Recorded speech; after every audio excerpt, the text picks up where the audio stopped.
Екипи на Пътна полиция в Русе започнаха ударни проверки в рамките на акция Светлина, която се провежда в цялата страна до 20 ноември. Част от тях застанаха на контролно-пропускателния пункт на пътя за Разград и спираха едновременно по няколко автомобила по холандска система за ефективни проверки. Добър ден, главен полицай Иванов, второ полицейско. Ако обичате документи за проверка лични и на автомобила.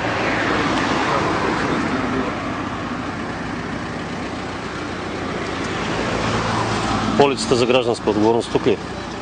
Бихте ли извадили?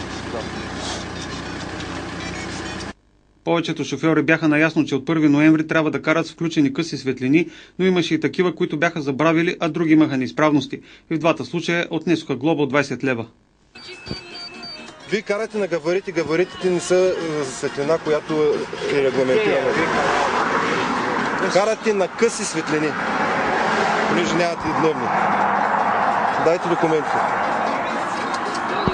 Застраховка, шофьорска книжка.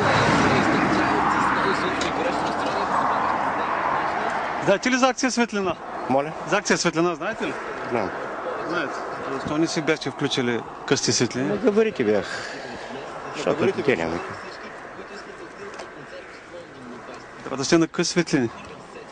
Разбрах.